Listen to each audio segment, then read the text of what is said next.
the largest act in a single day, who have demonstrated remorse and rehabilitation, as well as a strong commitment to making their communities safer. The president is commuting the sentences of 1,500 individuals who were placed on home confinement during the COVID-19 pandemic and who have successfully reintegrated into their families and communities. He's also pardoning 39 individuals who were convicted of 9 non-violent crimes. The Americans receiving relief today include a decorated military veteran, a nurse who has led response for a number of natural disasters, and an addiction counselor who volunteers his time to help young people. That's just to name a few.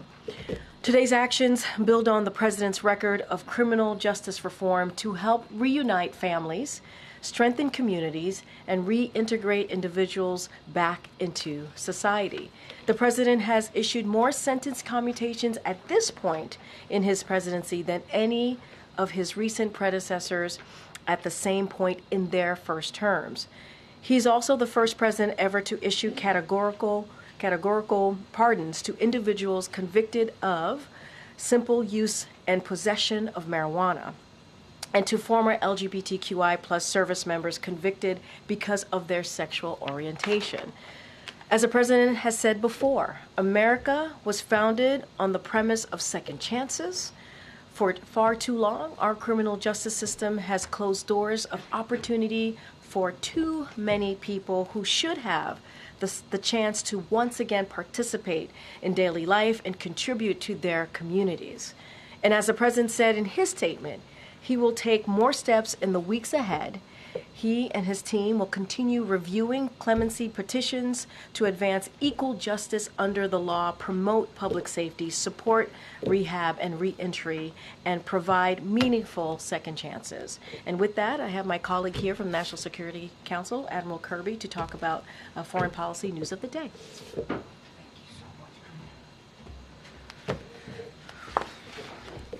Afternoon, everybody. Sorry? We're just saying hello, sir. All right. Look, as you all know, National Security Advisor Jake Sullivan is in Israel today. He just wrapped up a full day of meetings, including one with Prime Minister Netanyahu.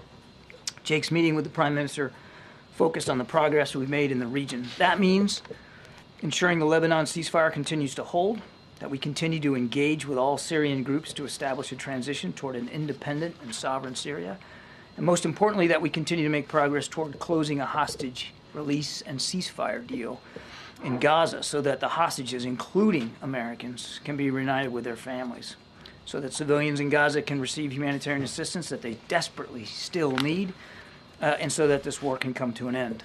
Jake will now travel to Doha and to Cairo to continue these efforts. His travel, of course, coincides with that of Secretary Blinken, who is traveling to Jordan and Turkey, making clear our commitment to a Syrian-led transition process so that the Syrian people and their aspirations can be realized. The president is being regularly briefed on all these meetings and remains in close touch with his national security team as the situation in Syria continues to develop, and it does continue to develop.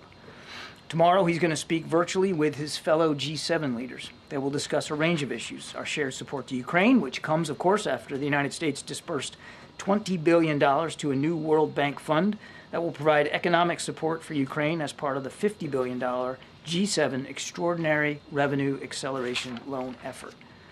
And that, of course, I think, as you all know, leverages income earned from frozen Russian sovereign assets and increasingly puts the cost of war on Russia with no burden to the taxpayer here in the United States. We're going to continue to explore ways to make maximum use of those assets, by the way. And I'd note that also today the president approved a new security assistance package for Ukraine that will provide them with additional air defense, artillery, drones, and armored vehicles. It's the 72nd such drawdown package announced by the United States, and as the president made clear, we're going to continue to provide additional packages right up to the end of this administration. I think G7 leaders can also be expected to discuss ongoing developments in the Middle East, of course, how we're helping Israel defend itself against active threats, and how we're all working towards that Syrian-led process we talked about. Now, I'd also be remiss if I didn't just take a moment to highlight an important milestone in our efforts to keep faith with Afghan allies. As of today, the State Department has issued 76,000 special immigrant visas for Afghan partners and their families, surpassing the number of SIVs issued by all previous administrations combined since the program began back in 2009. They did this by surging staff, by leveraging new technology, by consolidating some cumbersome processing steps, and working hard to verify in better ways applicants' employment status. And of course, we've requested from Congress more visa numbers so that we can continue to do that. Now, finally, I just want to add a few comments on the reports of drone activity here on the East Coast, particularly in and around New Jersey. We have no evidence at this time that the reported drone sightings pose a national security or a public safety threat, or have a foreign nexus. The Department of Homeland Security and the FBI are investigating these sightings, and they're working closely with state and local law enforcement to provide resources using numerous detection methods to better understand their origin. Using very sophisticated electronic detection technologies provided by federal authorities, we have not been able to, and neither have state or local law enforcement authorities, corroborate any of the reported visual sightings.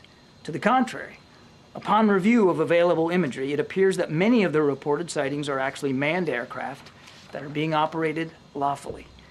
The United States Coast Guard is providing support to the state of New Jersey and has confirmed that there is no evidence of any foreign-based involvement from coastal vessels. And importantly, there are no reported or confirmed drone sightings in any restricted airspace. Now, that said, we certainly take seriously the threat that can be posed by unmanned aircraft systems, which is why law enforcement and other agencies continue to support New Jersey and investigate the reports, even though they have uncovered no malicious activity or intent at this particular stage. While there is no known malicious activity occurring, the reported sightings there do, however, highlight a gap in authorities. And so we urge Congress to pass important legislation that will extend and expand existing counter-drone authorities so that we are better prepared to identify and mitigate any potential threats to airports or other critical infrastructure, and so that state and local authorities are provided all the tools that they need to respond to such threats as well. Now, tomorrow, there's a little thing called the Army-Navy game. We wish both sides a good game. We thank them for their service now, of course, at these service academies, and for their service in the future. We don't officially take sides here at the National Security Council, but go Navy, beat Army. Thank you, Admiral. Good luck. What is the White House reaction to President Xi being invited to President-elect Trump's inauguration next month? Well, it's going to be up to President-elect Trump to decide who's going to sit with him there at the inauguration, who's going to be there. We've worked really hard on this most consequential of bilateral relationships. The President met with Xi Jinping a number of times, including recently, and as you know, at APEC. And we believe that as we get ready to turn over things to the Trump team, that we're turning over a U.S.-China relationship that is in better shape than the one we found it in. That doesn't mean that we don't have disagreements. We do, and we will, and I'm sure they will too. But we're working hard on this relationship, and we'll do that right to the end. Did President Biden invite any foreign leaders to his inauguration in 2021? Oh, geez, I don't know. I'd have to take that question. I don't know. One other question about Travis Timmerman. Was the U.S. aware that he was missing and being detained in Syria before this week? I am not aware of any indication that we had that this gentleman was in Syria. I want to remind that we are just getting word of this, and we're trying to confirm his identity at this point. So the State Department is working hard on that right now. I am not aware that we had any prior indication that he was in Syria. It's also a good reminder for everybody, if you're traveling overseas, to enroll in the State Department's STEP program so that they have an idea of who you are and where you are. It's voluntary, of course, but we recommend that to everybody. Thank you. So regarding Travis Timmerman, have there been any other Americans or people who have been saying that they're American uncovered in detention following what the events in Syria? And then regarding Americans, do you have any updates on Austin Tice? On your first question, not that I'm aware of. On your second question, We don't have any additional context or information about Austin since the events of the weekend in Syria, but we are working very, very hard. And as we've said in the past, we hope that developments in Syria could lead to some opportunities and some more information, but right now we don't have anything. Are you concerned that there isn't more information around Tice? There isn't more of an update, considering the fact that we're seeing these prisons sort of people released? Would you have expected to have more news about Austin Tice at this point? We're concerned about Mr. Tice. We're concerned about finding out more about him, where he is, his condition. We certainly, as the president said on Sunday, want to do everything we can to get him back with his family where he belongs. Would we like to have had more information in the last 48, 72 hours? You betcha. And we're working hard. And we're in touch with interlocutors and counterparts in and outside Syria to try to get as much information as we can. But I don't have anything additional to report to you today. And just following up on the news that President-elect Trump's press secretary confirmed that she was invited. You yourself have talked about wanting a competitive relationship that doesn't have conflict, like you said, a better relationship now than 4 years ago with China. So what's your take? Was it a wise move?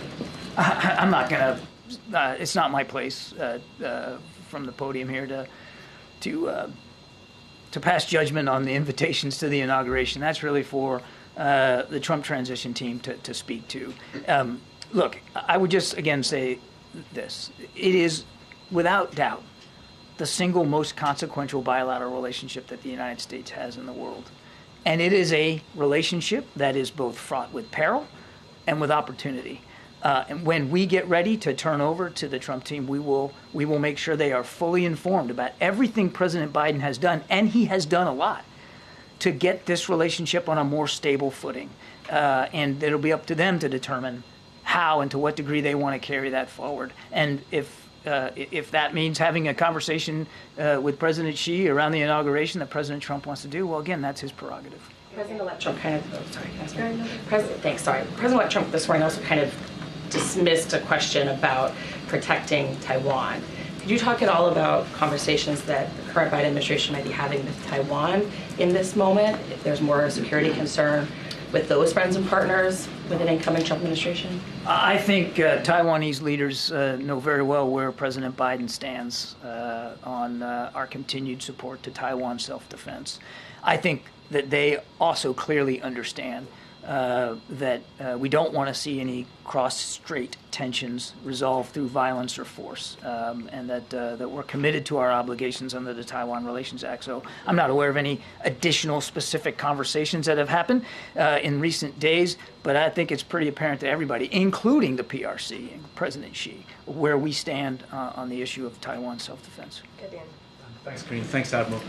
What's your response to President-elect Trump saying in his Time magazine interview that it was a foolish decision by the Biden administration to let Ukraine fire long-range missiles into Ukraine? Yeah, look, I'm not going to get into a back and forth with the President-elect and what he's saying in the media space. All I can do is reiterate what President Biden's policy and guidance has been, and that is to do everything we can, including today with this package that we're announcing, to make sure Ukraine can continue to defend itself, so that if and when this comes to some sort of negotiation, that President Zelensky is in the best possible position, that has the most leverage possible, that he has the most success on the battlefield that he can take into that negotiation. That has included additional policy guidance that President Biden issued not long ago to allow for some long-range missile systems to be used to help Ukraine defend itself across that border, and that policy still stands.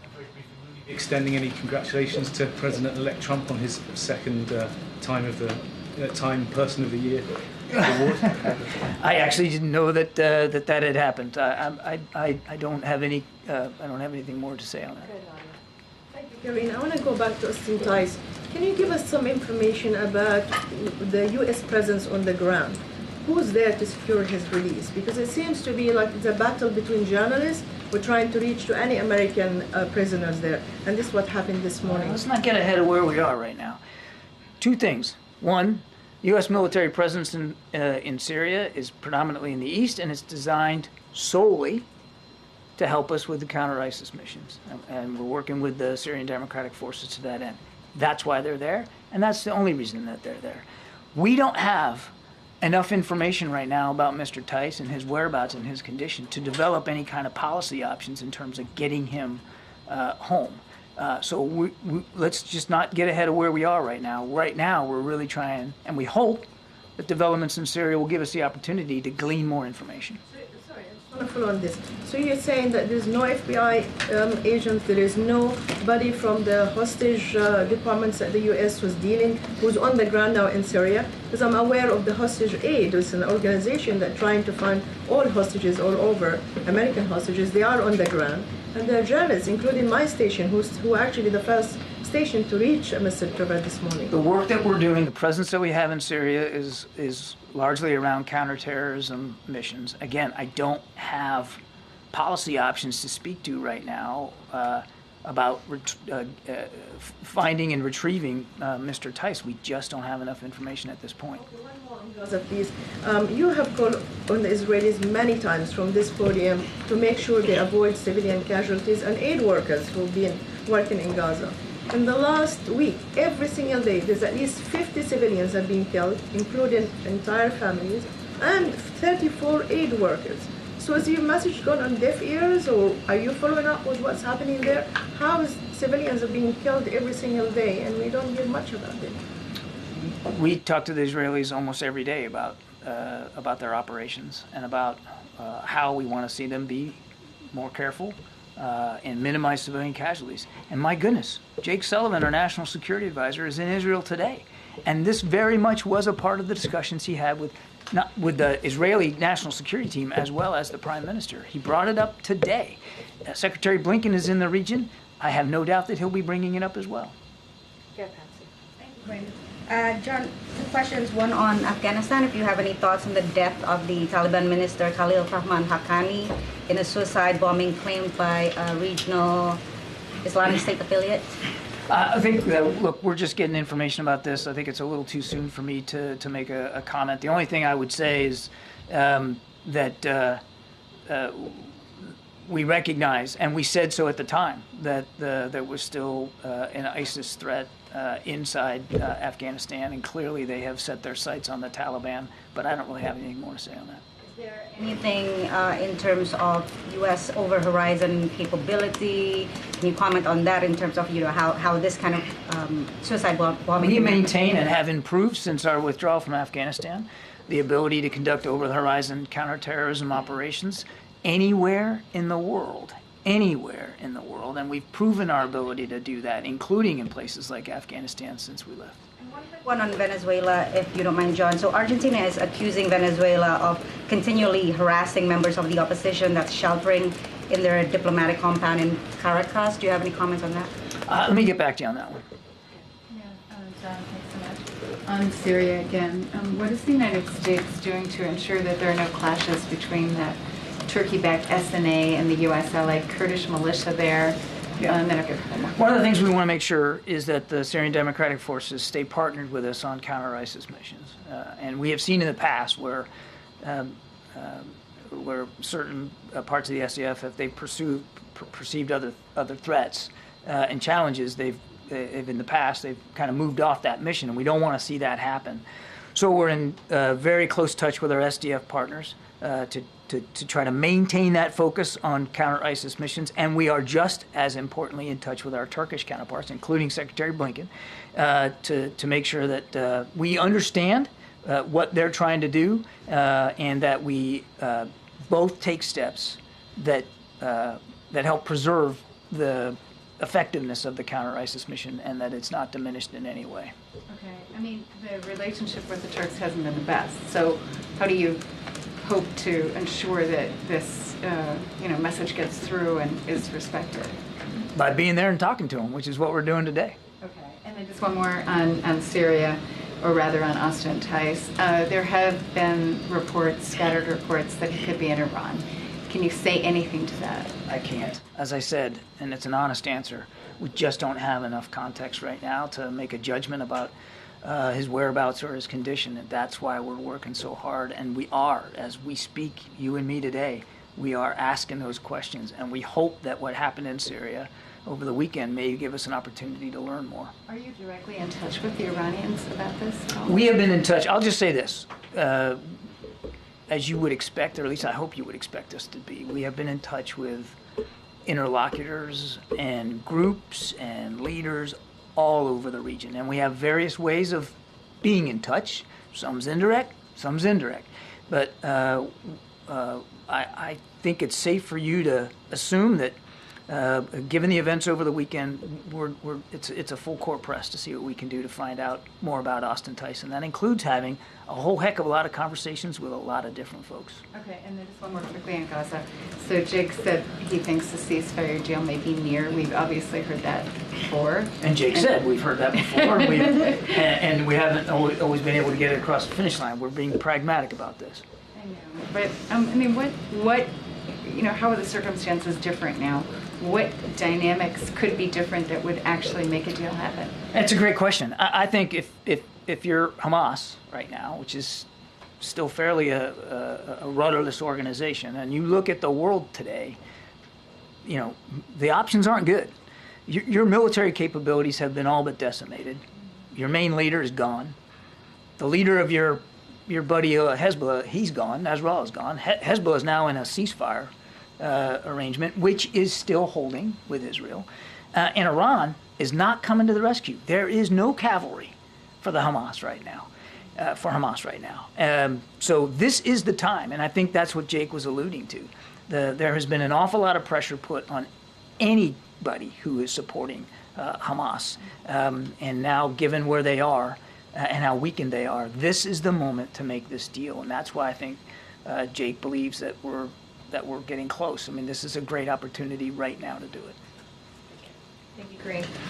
Just to follow on Gaza, in those comments in Jerusalem earlier today, Jake Sullivan said that the posture of both Prime Minister Netanyahu to do a deal and the posture of Hamas at the negotiating table in the wake of the ceasefire between Israel and Lebanon had changed favorably toward a deal. I'm just wondering if you could elaborate a little bit more on that dynamic and what he's referencing there. Well, it's kind of my answer to Andrea. I mean, the situation for Hamas has radically changed, particularly because of what's happened. And I would add, one thing I didn't add was events in Syria, because now Assad's gone. And who was Assad's main backer? Iran. Iran was not only unwilling, but unable to come to Assad's rescue. It's just more proof, or should be more proof, to Hamas leaders that there is, as I said, no cavalry coming to the rescue. So they're at a moment of weakness and desperation. This is the time to make this deal and move forward on it. Now, whether they'll do it or not, as Jake said, we can't be certain. But we believe there's an opportunity here, a moment, and that's why Jake's in the region. On Syria, the U.S. has stated that one of its primary goals is to make sure that ISIS does not reconstitute there. In the days since the Assad regime has fallen, have you seen any information or any intelligence about cells or larger groups that are trying to exploit this opening? I'm not going to get into too much on the intel side. I'll just tell you that we're watching this real closely, and that is a risk, that is a worry, that ISIS, this is a group that loves ungoverned space, and you can expect, we have to expect, that they're going to look at what's happening here with the fall of Assad, and now Russia or Iran not coming to the rescue, Russia now also not coming to the rescue, and Russia's worried about their own presence in Syria and how that's going to look. You would expect that a group like ISIS would try to exploit that. So we're watching it closely. I don't have any, again, additional intelligence indicators to speak to today, but it is something we're laser focused on. And then just broadly on foreign policy, there is only one president at a time, but we've seen the president-elect wade into his preference for what the U.S. does or doesn't do in Syria, the U.S. approach to Ukraine, to the Middle East, and now the transition is also, as you guys have said, working hand in glove as you push for a ceasefire in the region there. He's also inviting world leaders to inauguration. Is this having an impact on your foreign policy? No. But I want to go back to your first question, though. The other thing I want to stress on this ISIS thing is that is why, and the president said this Sunday, the concerns about ISIS is exactly why that mission in Syria, the U.S. military mission, and the partnership with the SDF is so important, and why we want to see it continue. Two questions, one on Bangladesh, then on India. On Bangladesh, over the past few weeks, several Hindu American groups across the country have been holding protest march, one outside the White House over the weekend. They're protesting against the continued killings of Hindus and their temples in Bangladesh after the fall of Sheikh Hasina government. Is the president aware about it? Did he raise this issue when he met his friend and the interim government chief, Mohammed Yunus, on the sidelines of the UN?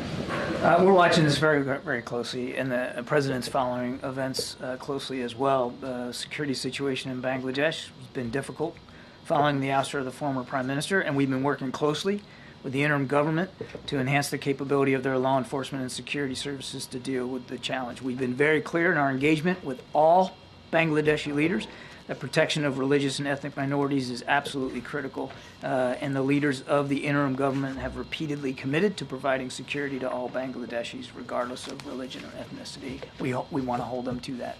And on India, as the president concludes his 4-year term, what do you think are the key achievements of India-U.S. relationship? The president is very proud of the way in which our bilateral relationship with India has transformed during his administration. I mean, we've elevated the Quad now, the Indo-Pacific Quad. I don't know how many meetings he's had now inside the Quad and bilaterally with the Prime Minister. There's an awful lot in our relationship that has improved military-to-military communication and defense security partnerships there in India and in the Indo-Pacific writ large, people-to-people ties, economic ties. I mean, there's been an awful lot. Follow up on India. You mentioned about Quad. What is President's expectations from the coming administration on Quad and other IMEC? That's going to be up to the incoming administration. It's going to be up to them to determine how they leverage the Indo-Pacific Quad. We can only speak to the ways President Biden has. The bipartisan support to the India-US relationship. Do I expect? India-US relationship has been a bipartisan support, right? So both the sides have supported it. I don't see anything in the future which would indicate a change in that. There has been strong bipartisan support for growing this bilateral relationship, and I would expect that that'll continue. Hey, John. Oh, yeah. President-elect Trump last night named a new director for the Voice of America, Carrie Lake. Do you think that the president has the authority to name a new director of that news group? I understand that there's. I actually don't. You know what? I think I should take the question because I don't understand enough about the process there to really weigh in on that. So why don't we take that question? Can you just react generally to the fact that this is a nonpartisan agency and Carrie Lake is someone who just ran a Senate campaign? Just any reaction to the fact that I'm just not going to get into casting judgments on names that the president-elect is putting forward for various jobs. That is for him and his team to speak to. What I can tell you, President Biden and this entire administration, and that includes me personally, great respect for Voice of America and the work that they do here and around the world. We respect that. They have an editorial independence, which I think is absolutely vital for them to be able to do their job credibly. If you're going to have the name Voice of America on your bumper sticker, then you can expect that certain people around the world may look askance at that. But the fact that they are editorially independent and do good, solid reporting on their own, I think speaks volumes about how valuable they are to making sure that the proper news and context and information gets to audiences around the world. I'm very proud of them. Hi, thanks, Karine. Thanks, John. At the top of your remarks, you talked about the administration's commitment to an independent and sovereign Syria. And of course, Israel has sent its forces into the buffer zone adjacent to the Golan Heights and apparently beyond it. The presence of foreign troops would seem inconsistent with an independent and sovereign Syria. So will the administration pressure its ally to withdraw those troops? We are in discussions with the Israelis, as you might expect us to be, about their operations there inside that buffer zone, and staying in close touch, as Jake did today, with better understanding what their goals and objectives are. I would tell you, or would point you to what they have said, which is this is a temporary measure to deal with exigent circumstances, and we recognize what they recognize, that there are some legitimate threats that they're trying to. Have they given any indication what they mean by temporary, given that they've been, in occupation of the Golan Heights? I think I point you to the Israelis to speak to their military operations. Thanks, Karine. John, on the drones, does the U.S. government have any of its own imagery or video of these systems? I'm not aware that we have U.S. government produced imagery ourselves, but as I said in my opening statement, we have certainly done thorough analysis of the existing imagery. Like from people's cell phones that we're seeing? Basically, with what you're looking at, how can you credibly tell people that there is no public safety threat, there's no national security threat, that there's no reason to believe that a foreign government is involved? Because the analysis thus far, in an investigation that is ongoing, has not revealed any national security or malicious intent or criminal activity. But, Jackie, I would remind you, we're at the beginning here, not the end. There's a lot more work to be done, and we're working closely with state and local authorities to gain more information. I would argue that we're moving pretty well here with a sense of energy to try to figure out what we can do to learn more about this. We're still in the middle of an ongoing investigation, and I'm up here explaining to you and letting you know what we know so far, what we believe so far. If information comes to light that changes that characterization, then my goodness, we'll be the first ones to let you know. But right now, there's just no indication that this is some sort of foreign malign activity or, in fact, even criminal. Well, what I don't understand is, this has been happening since late November. I don't know that the law enforcement officials or residents in New York and New Jersey, or even the Democratic senators who wrote to Director Ray Mayorkas and the FAA administrator today would think that this has been handled with a sense of urgency. But that being said, has the President or the Secretary of Defense issued any guidance to NORTHCOM or military installations to act on these systems if they are deemed to be a threat in any way? And what's the benchmark for that determination? So 2 thoughts. First of all, you're right, late November. It is now, the 12th of December. So I think it shows that we're moving on with this, and we're going to stay on it. So I want to disabuse you of any notion that we're not taking this seriously, because we are. I can also tell you that if the President, as Commander-in-Chief, believed, based on the information that he'd been given, that there was a national security threat at play here, or even a public safety threat at play here, he would issue the appropriate directives to not only law enforcement, but perhaps even the military if that was needed. I want to go back to something I said at the top. There has been no evidence of any of this activity in or near restricted spaces. That's not what the senators said in the letter. They said, in fact, that they've been observed maneuvering their critical infrastructure, sensitive locations, including reservoirs and military installations, and cited a concern from law enforcement about public safety threats because a medevac helicopter was prevented from transporting a seriously injured patient for care because of the presence of these drones. I stand by my opening statement. Can you make that make more sense? Because I think people in New York and New Jersey see drones the size of an SUV over their house every night and think that that doesn't make any sense. Certainly I understand why people would be looking at this and being concerned about it. We're concerned about it too, which is why we have the Department of Homeland Security and the FBI, my goodness, looking at this. And we're taking it seriously. And we understand that people are concerned. We understand that they got questions. We got questions too. And we're working hard to get the answers to that. What I can tell you as we sit here today, at 2:16 in the afternoon on the 12th, is we haven't seen any indication thus far that there's a public safety risk, and we haven't seen. Does the government know what they are? We are still investigating this. I can't tell you definitively. I cannot characterize for you definitively what these sightings are. I can just go back to what I said at the opening. We've looked at the imagery. We can't corroborate some of the reported sightings through our own expert analysis using sophisticated detection techniques, but that doesn't mean that, we're putting our pen down here this afternoon and calling it a day. We're going to keep at this. What are you doing, though? We are continuing to investigate it, as I said in my opening statement, 2 federal agencies, as well as the United States Coast Guard and state and local law enforcement officials, which we are staying in close touch with.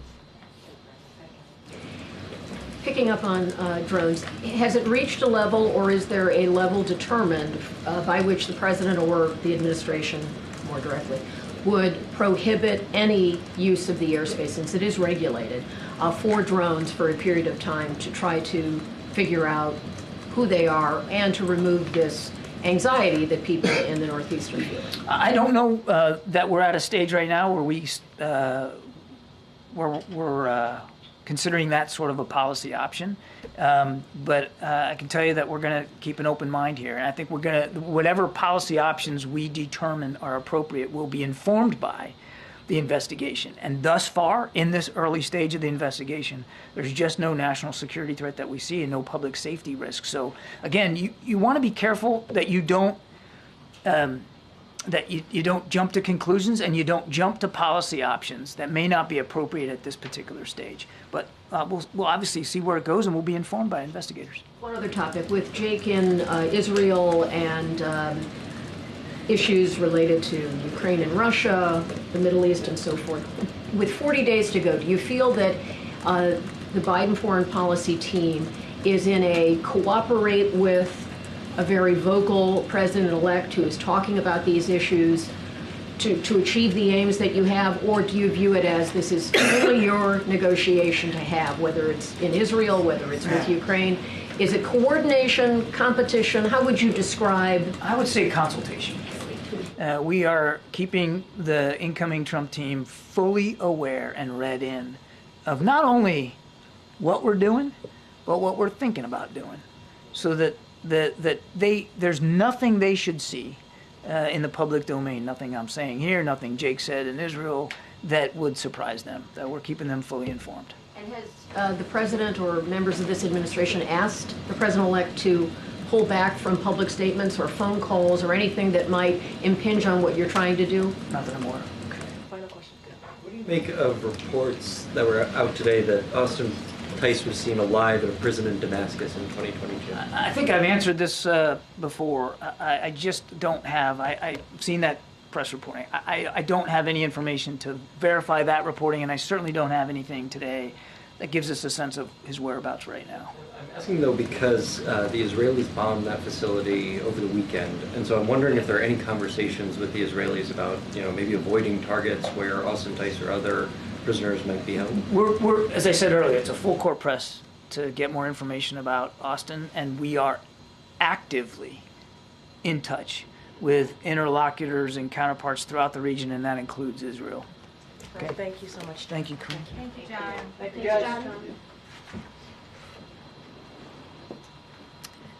guys. Before we continue, I was asked by one of my colleagues to flag Rodney's sweater. The amazing Christmas gear you got going on, sir, and the tie and all of it looks good. Thank you. And I hear that this is a normal thing during this season. Yeah. Okay. All right. This is why he's behind the camera. he's like, no, I meant that nicely. She's right. I meant that really nicely. He's like, please don't talk to me. That's what I meant. I meant don't talk to me. For me to go. I appreciate you, Rodney. Thank you for what you do. Okay, with that, geez, it's a tough crowd. Colleen. Thank you. So let's see. On the pardons, Yes. I wondered if, there's been a couple categorical pardons, or categorical, I guess, grants of clemency by the president. So I wondered if we could expect more of those sort of categorical pardons, in particular related to the death penalty, which, the president had said during the campaign trail in 2020 he wanted to get rid of. And, I know it's paused, but it isn't gone. And there's, I think, 40 people on federal death row. The president-elect, has made no secret of his desire to continue the death penalty. So, wondering about that. And any other possible categorical ones. Sorry. So I will say that during the president's remaining weeks, and he said this in his statement overnight, and I said it at the top as well, that he's going to continue to talk to his team to review any steps that he's going to be taking. He wants to take additional steps, obviously, to provide meaningful second chances. This is what this is all about. When you look at the actions that the president not just took today, but over certainly the last 4 years. And so they're going to continue to review clemency petitions he and his team in normal course, and certainly they want to further the criminal justice reforms in a manner that advances equity and justice, promotes public safety, supports rehab and reentry, which is all the things that I said at the top, and provides, again, meaningful second chances. So when we have more to share, we certainly will update all of you. But I think if you look at what the president has done over the past 4 years, as I just laid out, granting, in addition to what we announced today, granting 21 pardons, 122 commutations, he has certainly done more than his last 4 predecessor at this point in their first term. And so the president takes this very, very seriously and is going to review all options, and especially, as you stated, clemency petitions as we close out these final few weeks. On pardons still, sure.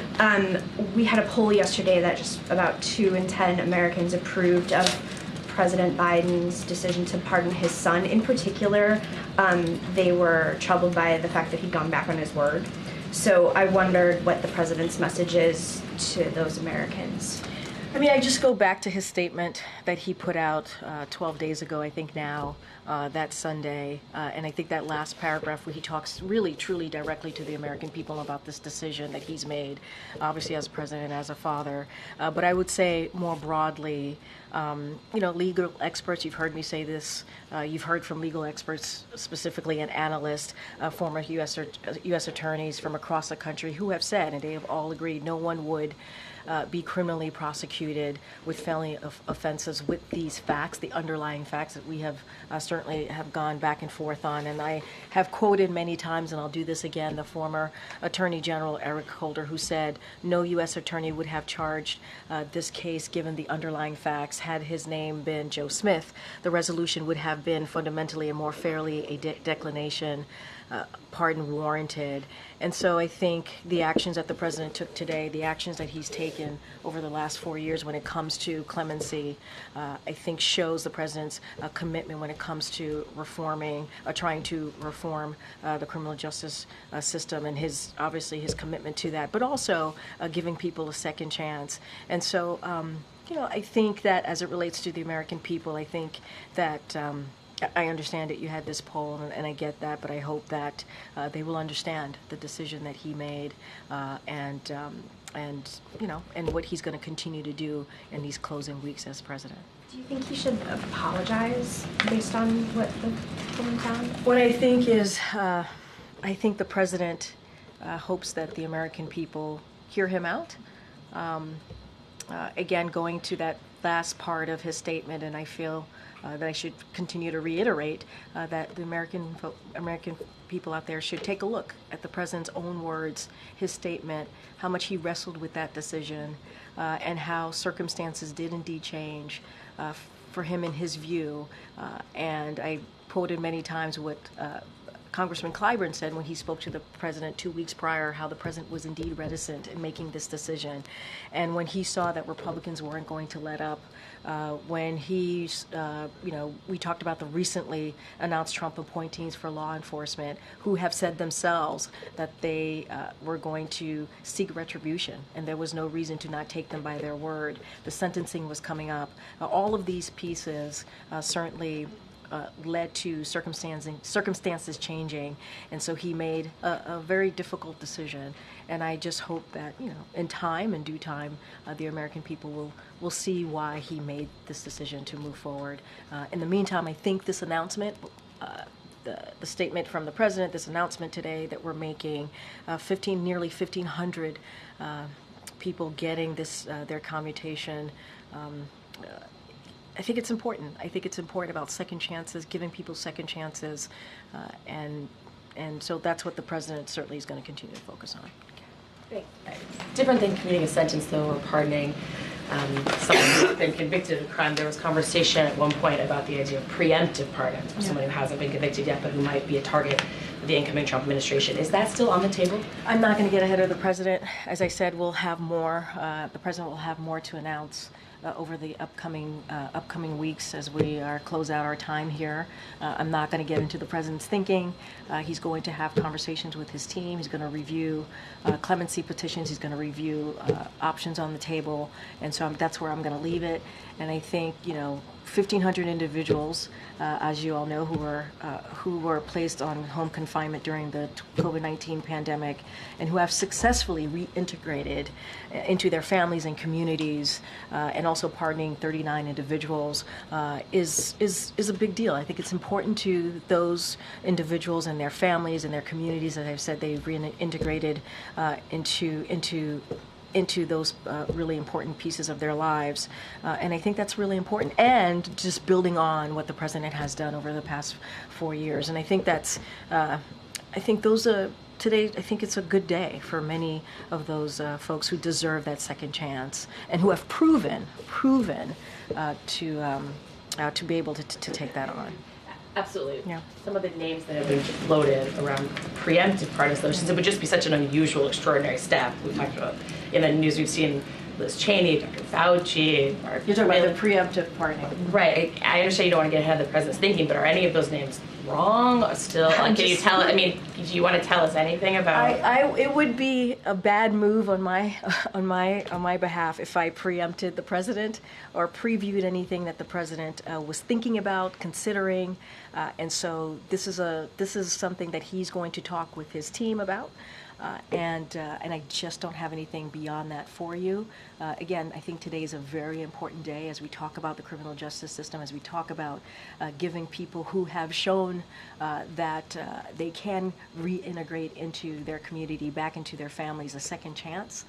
I think that's a big deal, and I think that shows the president's commitment to this. And the president talks a lot about what this country has to offer and possibilities, and you see that in every action that the president certainly has taken when it comes to this issue and so many other policies that he's put forward.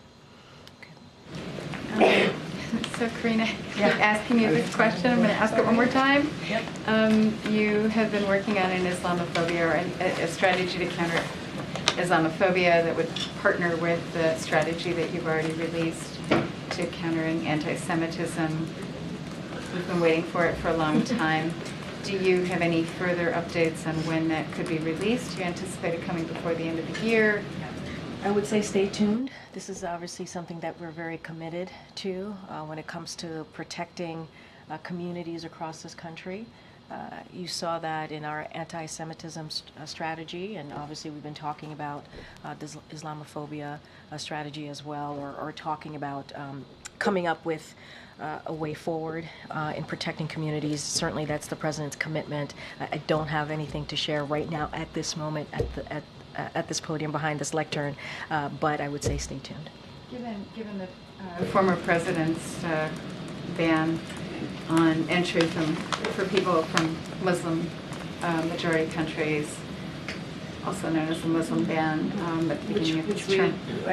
Which we repealed and dealt with that very early on. I understand, but there were many people on no-fly lists, and there still are some people on no-fly lists.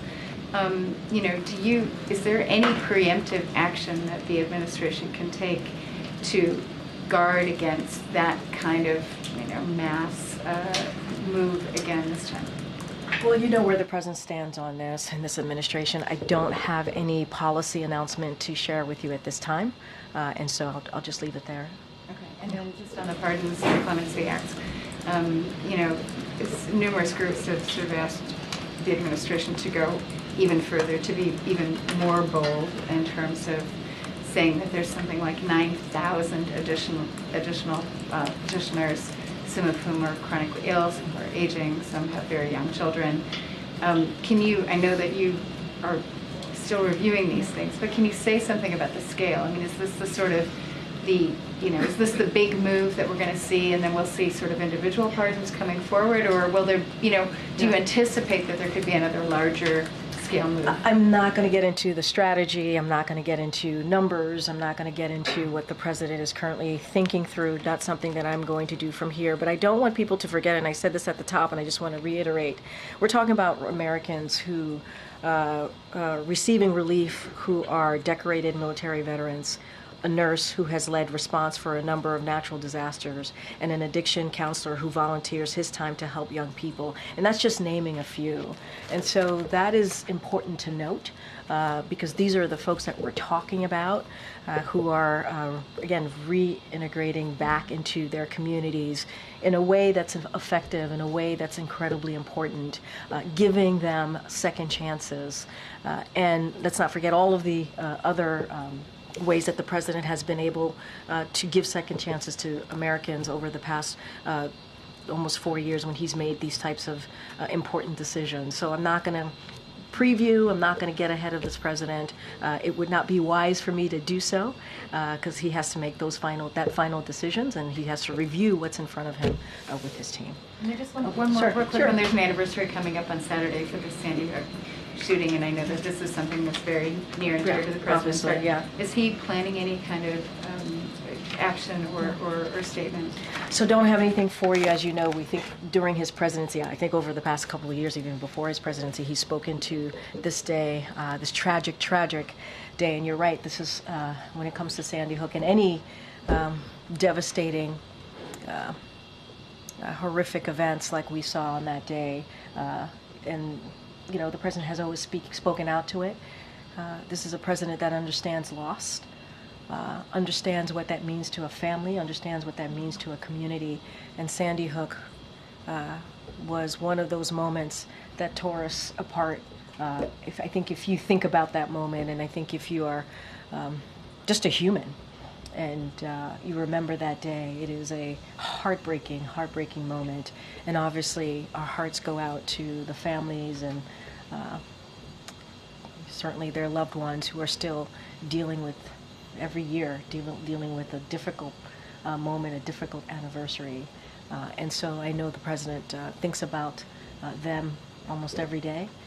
And I don't have anything to read out to you on how we're going to be acknowledging that day, but I'm sure you'll be continue to hear from this president. Okay, Kim. Thank you. You talk about the clemency actions as historic, the big deal, as you called them earlier, and the real relief that is being brought to human individuals by the actions the president has taken. So in terms of sequencing, how did he come to the decision to pardon his son before these individuals? So I think we've gone back and forth on how he made that decision. The president obviously put, as I said, the president put a statement out 12 days ago, made that decision over that weekend. It was a decision that he wrestled with. I think we've talked about the politics around this, the decision that he made. He put out a pretty comprehensive statement. I've mentioned Congressman Clyburn's, his own words saying that the president, even 2 weeks before he had made that decision, was reticent in doing so. And he wrestled this. And as I've said many times, for him, there were consequences that changed his decision. I just laid that out moments ago. With this action pending for thousands of individuals, why not bring the relief to them before? I mean, and I was about to get to your question. This is what you see today. That was far from this being his first, right? I think we can't forget that. His first pardon or act of clemency. He has issued more, we cannot forget this, more sentence commutations at this point in his presidency than any other recent predecessors at the same point of their first term. And I talked about what he was able to do in April when he issued historic categorical pardons, as well to address marijuana possession convictions and military convictions in the LGBTQ plus community. These are actions that this president has taken. And again, today is historic, but he has been taking these types of actions for some time now. This is far from the first pardon that the president has taken. We've gone back and forth. I've laid out what the president's thinking. He has talked about it directly in a statement in his own voice to all of you about 12 days ago. And so I don't have anything beyond that, but we can't look at today as being only the first action that he's taken. He's taken many actions to try and deal with giving an opportunity to people who have shown that they deserve a second chance, giving them opportunity to have that second chance. Anita Dunn, who was for a very long time the senior-most communications aide here at the White House, has been very critical of the president's decision to pardon his son. She called it extraordinarily bad timing. She said it was clear that the White House was not part of this process. and she called the president's rationale an attack on the judicial system. She goes, "The argument is one that I think many observers are concerned about. A president who ran to restore the rule of law, who has upheld the rule of law, who has really defended the rule of law, kind of saying, well, maybe not right now." How would you respond to that? I will respond in this way. She also agreed that Hunter Biden, and I quote, absolutely deserved a pardon. The deserved a pardon is her own words. So she supported that action. And I don't want to take away the record that the president has made on providing the most individual commutations in a single day, and I think that matters. And he'll certainly have more news to share in this area, in the clemency space, obviously in the near future, and we'll have more to share and certainly more to speak to. Was she right that the White House was boxed out of the process? What I can say is that I would obviously continue to refer you to the president's statement 12 days ago. He laid out his thought process, I think, in a very comprehensive way. We've gone back and forth here about how the circumstances had changed, but let's not forget that she also said that Hunter Biden absolutely deserved a pardon, and I think that matters as well. Okay. Thanks, Karine. What was President Biden's reaction to FBI Director Christopher Wray's decision to step down? Well, I will say is that the president certainly appreciates the service of Christopher Wray, the FBI director, and all that he has done in his role. I don't have anything more to say beyond that. Certainly he wishes the FBI director well. Was the president disappointed that Wray is not going to be serving his full tenure term? I don't have anything else to share besides the service that the FBI director has been able to provide, and he respects his service, and I don't have anything beyond that. Has President Biden spoken to FBI Director Wray since the director made that announcement, or was the White House given a heads up about the decision? I would say that I don't have anything to share of a conversation between the FBI director and the president since this decision was made, but the president is grateful for the director's service to our country, and I just don't have anything else beyond that to share. Can you, given the breadth of the pardons, can you describe a little bit about the president's process? Did he read into the individual cases? Did he accept a list from those who were working on this on his behalf? How much did he personally dive into particular stories? And did he decline on any of the ones brought to him for this time, or was it sort of a big package presented to the president? So I'm not going to go into step by step of this process. What I can say is this is a president who certainly takes this very seriously, understands the importance of when an individual is able to show that they can reconnect with their community, reconnect with their family, be part of a community in a way that I just laid out. When you think about military veteran, we think about a nurse that's been very helpful in disaster response. He takes that all into account. He wants to make sure that that there are specific criteria that are made, if you will. In this case, the Bureau of Prisons obviously was very involved in looking at. When I say very involved, when they made the decision on the home confinement of these folks, and so obviously that is a big part of it too. And look, they've all just demonstrated good behavior. Have shown that incarceration and at-home confinement has been successful in their rehabilitation. And those are all important criteria to look at. But this is something, obviously, his team reviews. It's presented to the president. He makes this decision on how to move forward. I'm not going to get into the nitty-gritty, but these are important facts that I just laid out to certainly look at when you think about getting back into the community and showing that it is meaningful to get that second chance because what these individuals have been able to do. Got Annie. Thanks, Karine. On the pardons today, can you say whether the president has signed all of the paperwork and it's completely finalized, the signature on it. Well, my assumption is that this is ready to go since we made the announcement, and that we've announced it obviously overnight. And so this is ready to go and we're moving forward. We wouldn't have made this announcement if we weren't. And so that's what I could speak to. This is something that the president has decided on, and we're taking certainly the steps to make this happen.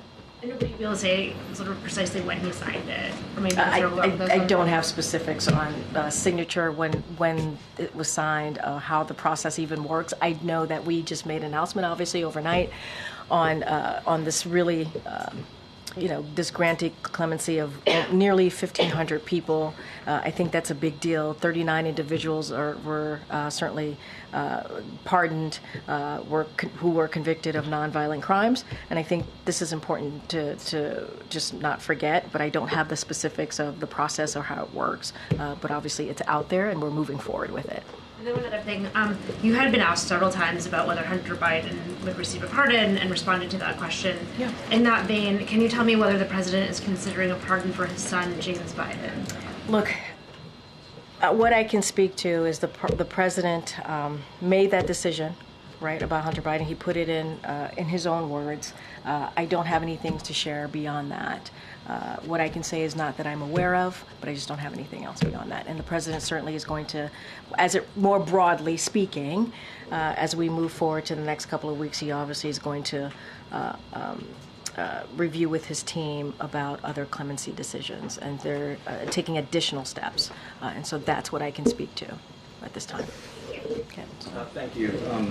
During the past clemency actions we were talking about, it seemed like most of the time the recipients were nonviolent, drug offenders, low-level drug crimes. There were a couple recipients here, though. I mean, a judge who participated in a scheme that sent juveniles to for-profit jails, Medicare fraud, real estate fraud. I guess what I'm wondering is, was the crime that was committed also part of the criteria here? Or was it the mere fact where if you were somebody on home confinement, despite the crime you committed, but just the fact that you were on home confinement, you received a commutation? So there are two different things, right? There is the 1,500 folks who were placed on home confinement during COVID. Okay, I didn't know because those are commutation, right? So I didn't know. Those are commutations, okay, right. So you were saying pardon, so I just wanted to make sure that. To clarify, those examples I listed are part of the 1,500. Okay, because as you know, there were 39 people who were pardoned. So two different things. I just want to make sure we were on the same page. So this is definitely related to the home confinement for COVID. Let's not forget there was the CARE Act of 2020, right? This is all connected certainly to that, and those are the individuals who had home confinement, and they successfully reintegrated into their families, into their communities. And that's the group of people, that category, if you will, that we were looking at. But like if just the fact that they were on home confinement, they received a commutation here. No. Did you factor in any, in the process, do you also factor in the individual cases and the individual Well, I think what's important is that they were successfully able to reintegrate into their communities and back into their families, right? They showed that having a second chance is something that they should be given, right? And so that is what's important, that let's not forget that the successfully reintegrating, and I think that's a huge factor. That matters as well. The home confinement, obviously, that's the category that they were in during that CARE Act of 2020. As you know, there was a decision because of the COVID-19 pandemic to move forward back in 2020 before the president was obviously in office. And these folks, this 1,500 that we're talking about, the nearly 1,500, were able to successfully reintegrate. And I think that's a criteria that we can't forget, and that's a criteria that's incredibly important here as the president made his decision. And to follow up on, I think, Kelly's question, I know you don't want to go step by step in the process, but can we say accurately that the president looked at any of these applications? What I can say is this president made this decision. This is the president that made the decision to move forward on this. What was his involvement, though? Did they present him the applications? I mean, obviously the president was presented from his team. granting the clemency, right, of these approximately 1,500 Americans and also the 39 that he pardoned. He was presented that by his team, and he made the decision. This would not have happened. We cannot forget, this would not have happened if the president didn't sign off on it, if the president didn't decide to move forward. And we can't forget what the president has done. We're talking about, let's not forget the past. Yes, we're talking about today, but we can't forget the president has also done 122 commutations, 21 pardons before this. We can't forget that the president issued categorical pardons for LGBTQ plus service members convicted because of their sexual orientation or identity, gender identity, and individuals charged with simply possession of marijuana. And he just did that back in April. So the president has certainly taken action to show the importance of giving Americans second chances, and this is a continuation. This is not just a one-day thing. This is a continuation of the president taking clemency and giving people second chances very, very seriously, and understanding how much that means to families and certainly communities. Okay. Has the president called any of the people he granted pardons to? Do you have anything to read out on that front? It's a good question. I don't have anything to read out on the president calling any of the nearly 1,500 people or 39 folks that he was able to pardon today. I just don't have anything to share. And is he planning a farewell address at some point? Is there something in the works? Do you know where it might be, when it might be? So I don't. We'll certainly have more to share. What the last couple of weeks, last couple of days of the president's administration would look like, if he's going to be giving any big speeches or giving any important remarks as he ends his presidency. I don't have anything right now in this moment, but I would say stay tuned. We'll have a lot more to share as to what January post-holiday will look like. Go ahead. Go ahead. I know I was supposed to call you. I didn't. Thank you. Back to Austin Tice. Okay. With sure. apologies. No apologies. That's an important. No, it's important. No apologies.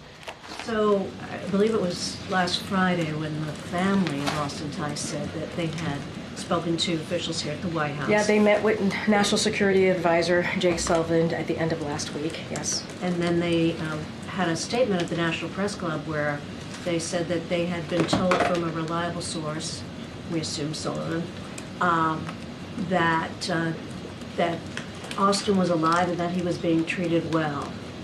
Yeah. So now we don't know any of that. So where did they get that information? So look, I'm going to let the family speak for themselves. I can't even imagine what they're going through. I don't want to imagine what they're going through. I know this has been a difficult time for them. But what I can say is when it comes to Austin Tice, this is a top priority for this president. He said that himself. And there is no indication that he is not alive, but there's also no indication about his location or condition. And so what our goal is to bring him home. And so we hope certainly that he is alive, and as we have stated many times before, we are talking through this with the Turks, and we want to do everything that we can to bring him home. It is a top priority for this president and this administration, and that's how we're going to continue to move forward on this. All right, everybody. Will there be further meetings between now and the end of this? Well, as you know, this administration, including the National Security Advisor, Jake Sullivan, has met with many family members of Americans who are wrongfully detained, held hostage. That is something, and also the president has done this as well. National Security Advisor, as I just mentioned, just met with Austin Tice's family just this past week, and so we're going to continue to certainly stay engaged and in touch. I don't have any meetings to preview for you at this time, but we've been pretty consistent in staying in touch with these families. Again, our hearts go out to them. Our hearts go out to them as they are dealing with an incredibly, incredibly difficult time. All right, thanks everybody. Thank you.